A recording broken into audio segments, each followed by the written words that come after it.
CM Pushkar Singh Dhami आज थराली के दौरे पर रहेंगे और पौड़ी गढ़वाल सीट से बीजेपी उम्मीदवार अनिल बलूनी के लिए प्रचार करते हुए नजर आएंगे। सीएम धामी थराली में जनसभा को भी संबोधित करेंगे। सुबह 11:30 बजे सीएम पुष्कर धामी थराली पहुंचेंगे।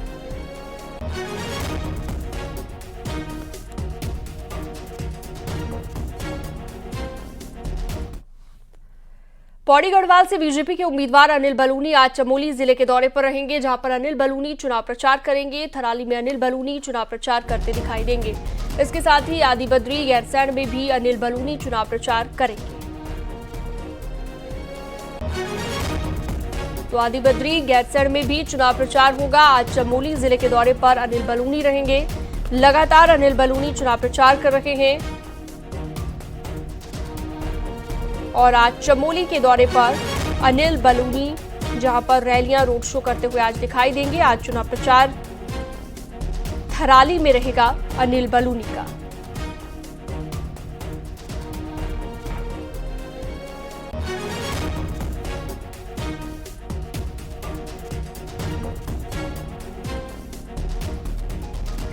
तो बड़ी खबर इस वक्त हम आपको बता रहे हैं, चमोली जिले के दौरे पर रहेंगे आज अनिल बलूनी। उत्तराखंड में सबसे पहले प्रचार का आगाज भी अनिल बलूनी ने ही किया था।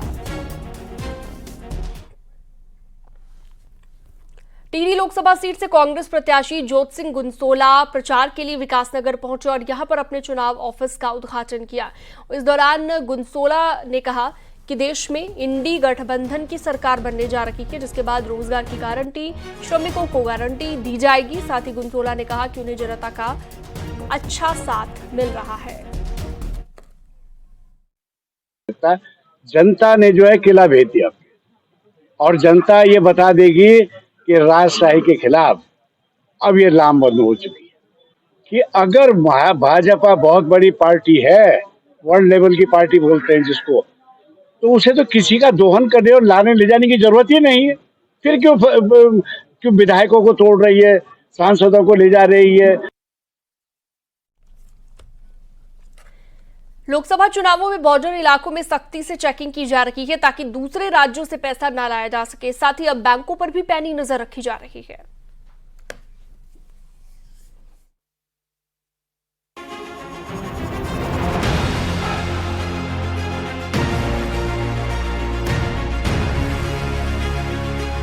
उत्तराखंड में 19 अप्रैल को वोटिंग होनी है, जिसके लिए इलेक्शन कमीशन हर उस पॉइंट पर नजर बनाए है जिससे निष्पक्ष चुनाव हो सके।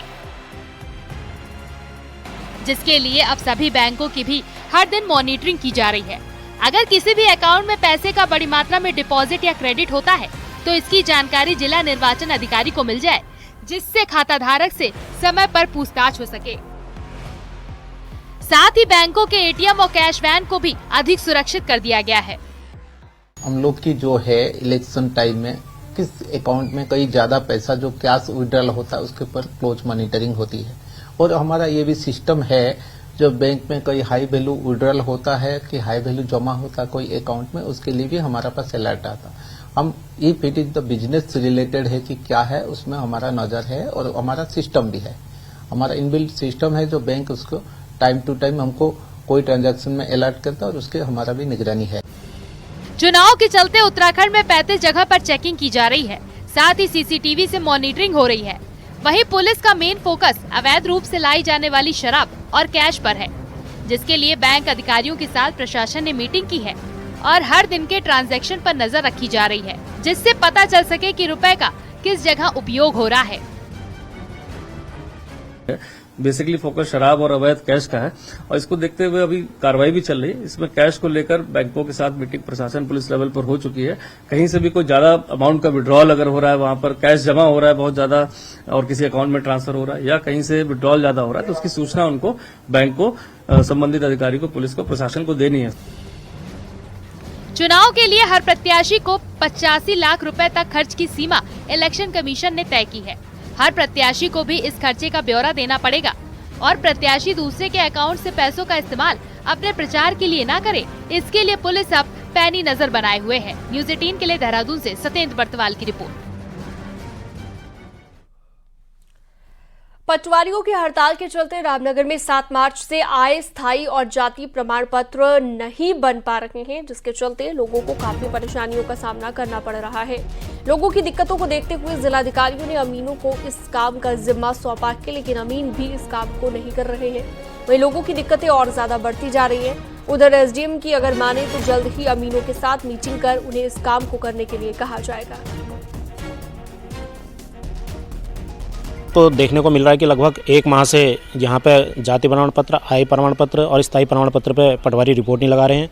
उनका कहना है कि हमारी हड़ताल चल रही है, और जबकि जिलाधिकारी महोदया ने साफ आदेश किए हैं कि अमीन इन पर रिपोर्ट लगाएं, और अमीन ने भी उस काम को करने से मना कर दिया है, जिससे पूरे रामनगर की जनता परेशान है। में अब समस्त अमीनों को प्रमाण पत्रों के संबंधी कार्य के निर्देश दिए गए हैं। इसमें जिलाधिकारी महोदय द्वारा भी आदेश जारी कर दिए गए हैं।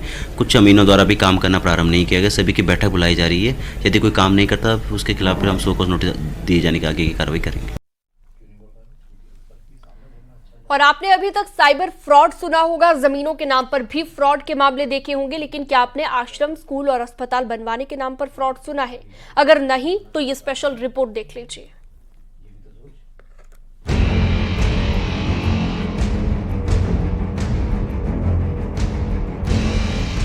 देहरादून में ठगी का एक ऐसा मामला सामने आया है जिसका तरीका सुनकर आप भी चौंक जाएंगे। ये ठग आपको एक ऐसे जाल में फंसाते हैं जिसके लालच में आकर आप भी भारी नुकसान कर बैठेंगे। दरअसल देहरादून के एक शख्स के साथ करीब 7 करोड़ की ठगी हो गई, और ठगी की गई है महाराष्ट्र के एक बाबा के नाम पर आश्रम, स्कूल और अस्पताल खोलने को लेकर। कुछ ठगों ने महाराष्ट्र के बाबा अमरीक सिंह के नाम पर स्कूल और अस्पताल बनाने की बात कही। पहले जमीन का सौदा किया, फिर जमीन की मिट्टी को खराब बताया। इसके बाद ठगों ने पीड़ित शख्स को दूसरे राज्य में सस्ती कीमत पर जमीन दिलवाने की बात कही, और खुद ही बाबा के ट्रस्ट के नाम पर फर्जी चेक बना लिया और इन्वेस्टमेंट करवाया। महाराष्ट्र में बहुत बड़े बाबा हैं और जो अपने आश्रम और स्कूल खोलने के लिए जमीन देख रहे हैं, और जमीन वो तभी लेते हैं जब वो वहाँ की मिट्टी की पूजा और उसके बाद चेक कर लेते हैं कि ठीक है।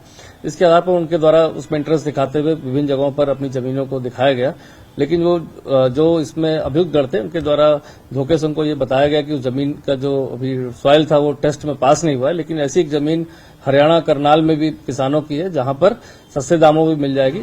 ठगी की ये कहानी अभी यहीं खत्म नहीं होती।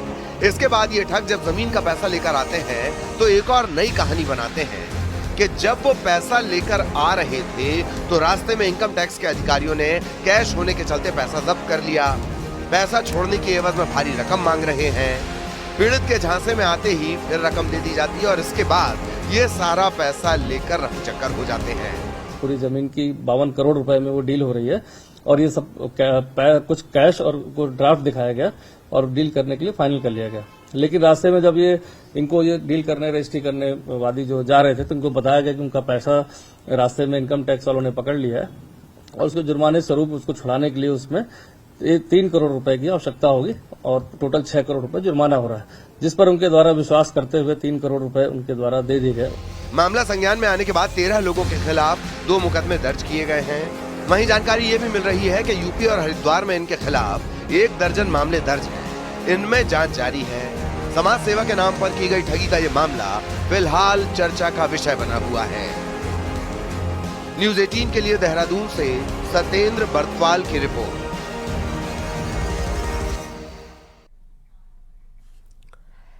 चक्राता के प्रवेश द्वार हरिपुर के नलों में पानी नहीं आ रहा है। हालात ये हो गए हैं कि ग्रामीण महिलाओं को दूर नदी से पानी लेकर आना पड़ रहा है। हालांकि ये स्थिति कोई पहली बार नहीं बनी है। ग्रामीण पानी की समस्या से जूझ रहे हैं और लगातार विभाग के चक्कर भी काट रहे हैं, लेकिन समस्या का स्थायी समाधान अब तक नहीं हो पा रहा है। और उधर जल संस्थान ने इसका ठीकरा विद्युत विभाग पर फोड़ दिया है और कहा है कि यहाँ पर पानी की आपूर्ति हरिपुर पंपिंग स्टेशन से होती है, लेकिन इस जल संकट के पीछे लो वोल्टेज की समस्या है, क्योंकि पंप से पानी खींच ही नहीं पा रहा है। अब इसके लिए विद्युत विभाग को कहा गया, और विद्युत विभाग ने कहा है कि जल्द ही लो वोल्टेज की समस्या को दूर कर दिया जाएगा।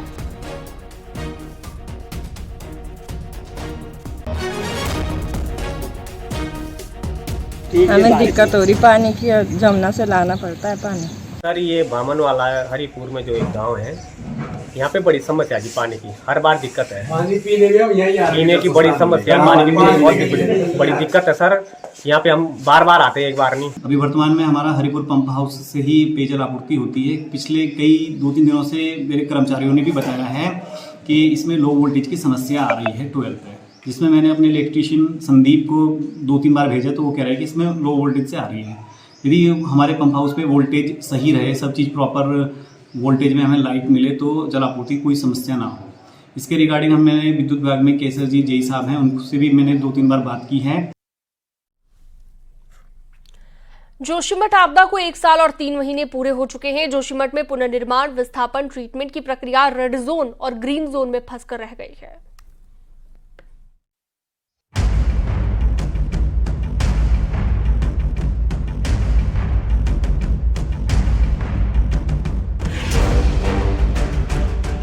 जोशीमठ की आपदा को 1 साल से ज्यादा का वक्त हो गया है, लेकिन ट्रीटमेंट का काम अभी भी फंसा हुआ है। जोशीमठ क्षेत्र को 14 रेड जोन में बांटा गया है, जिसमें 1200 घरों को खाली किया जाना है, लेकिन कुछ इलाकों को सुरक्षित श्रेणी में भी रखा गया है, जहां जोशीमठ के पुश्तैनी लोग अपनी बसावट की मांग कर रहे हैं। लेकिन कई दौर की बातचीत के बाद भी कोई रास्ता नहीं निकल पाया है। जोशीमठ 14 जोनों के अलावा सुरक्षित, असुरक्षित, ग्रीन जोन, रेड जोन इस और एक्सेस फर्दर के जो पीले जोन डिवाइड किए गए हैं, इसी में जोशीमठ का पुश्तैनी निवासी फंसा हुआ है और आगे के अपने जीवन के बारे में कुछ भी तय नहीं कर पा रहा है कि आगे की दिनचर्या या आगे का जीवन यापन की क्या व्यवस्थाएं होंगी। जोशीमठ में अभी तक 206 परिवारों को करीब 44 करोड़ 24,66,545 रुपए का मुआवजा दिया जा चुका है। इसके अलावा प्रशासन के द्वारा विस्थापन पुनर्वास के लिए विकल्प पत्र भी भरे जा रहे हैं। वहीं सरकारी कार्यालयों को शिफ्ट किया जाना है, जिसको लेकर प्रशासन तैयारियों में जुटा हुआ है और सुरक्षित जमीन का चयन किया जा रहा है। तरीके से हमें पुनर्स्थापित करना है, तो उसके लिए भी हम प्लानिंग कर रहे हैं और संबंधित विभाग जिसकी संपत्तियां इस हाई रिस्क जोन में आ रही हैं, उनसे बैठ करके वो हम एक फाइनल एक उसका सुझाव प्राप्त करेंगे। जोशीमठ में लगातार लोगों की चिंता बढ़ रही है। पुश्तैनी लोग नगर को छोड़ना नहीं चाहते हैं। ऐसे में अब देखना होगा कि आने वाले दिनों में जोशीमठ को लेकर सरकार क्या रणनीति तैयार करती है। न्यूज़ 18 के लिए चमोली से नितिन सिंहवाल की रिपोर्ट।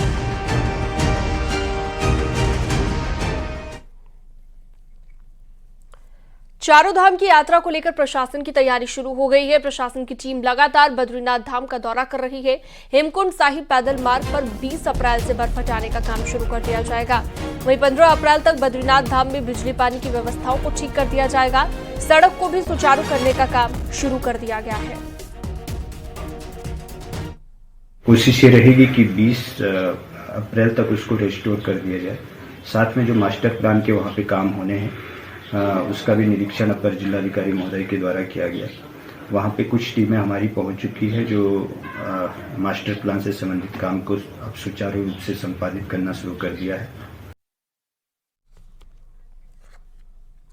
विश्व प्रसिद्ध केदारनाथ की यात्रा की तैयारियां तेजी से चल रही हैं। सबसे पहले बर्फ हटाने का काम चल रहा है और इस समय केदारनाथ धाम तक पैदल मार्ग पूरी तरह से साफ कर दिया गया है। बर्फ साफ करने जुटी जीडीएमए की टीम अब केदारपुरी में बर्फ हटाने का काम कर रही है। 95 सदस्यीय टीम ने छोटी लिंचोली से होते हुए बड़ी लिंचोली, भैरोंगदेरा और कुबेर ग्लेशियर होते हुए केदारनाथ धाम तक पूरा पैदल रास्ता साफ किया। धाम में आजकल 3 से 4 फीट तक बर्फ है और डीडीएमए का कहना है कि जल्द से जल्द बर्फ को साफ कर दिया जाएगा। काटकर लगभग 10 से 12 फीट की हाइट ग्लेशियर काटकर रास्ता बनाया गया। वर्तमान में रास्ता बनाते हुए टीम श्री केदारनाथ धाम पहुंच चुकी है। वहां पे बर्फ हटाने का कार्य प्रगति पर है और अभी भी श्री केदारनाथ धाम में लगभग 2 से 3 फीट का बर्फ पड़ी हुई है, जिसको हटाने का काम मजदूरों द्वारा किया जा रहा है। सोशल मीडिया का जमाना है तो कैसे कंटेंट जनरेट हो, इस पर हर यूजर का फोकस रहता है। अब चुनाव का मौका है तो राजनेता भी सोशल मीडिया पर वायरल होने वाला कंटेंट ढूंढ रहे हैं ताकि जनता के बीच ज्यादा से ज्यादा पहुंच हो। गुंजो धामी जू, धम धमा धम धामी जू, 1400 गुंजो धामी जू। मोदी जी को मन बढ़ाए, मोदी जी को मन बढ़ाए, सरकार देवभूमि में लाई, सरकार देवभूमि में लाई, 1400 गुंजो धामी जू, धम धम। इलेक्शन का माहौल है तो पॉलिटिकल रैली रोड शो में ऐसे ऐसे गीत आपको देखने सुनने को मिलेंगे जो रीजनल भाषाओं में बनाए गए हैं। चारों धामों की सफल यात्रा यूं कराई, मानस खंड ते देश पटल पर धामी जी लाई। सोशल मीडिया से लेकर नेताओं के पेज पर आपको ये गाने ट्रेंड में नजर आएंगे।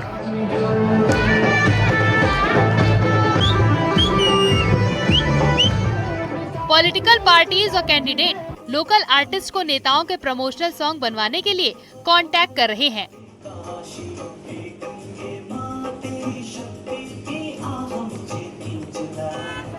सीएम पुष्कर सिंह धामी के रोड शो से लेकर कैंडिडेट की रैली में ये गाने बजाए जा रहे हैं।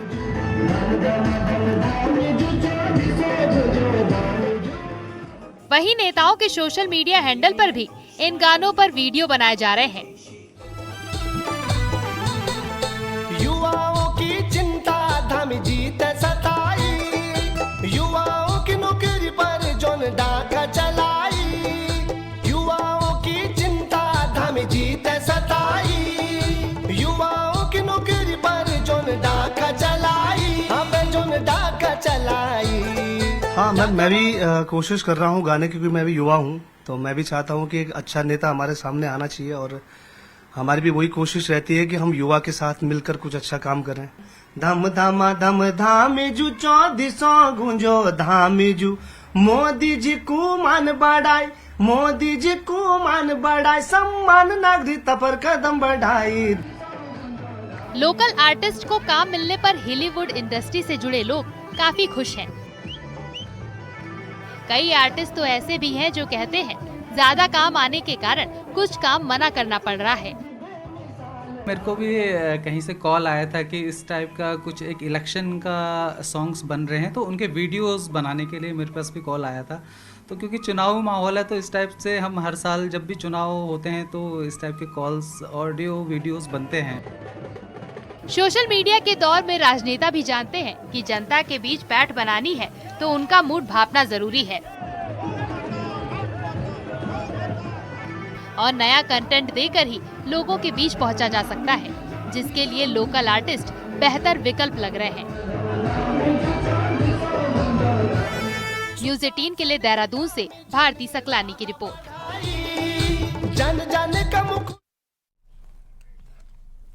और खबरों में वक्त एक छोटे से ब्रेक का, जल्द लौटते हैं।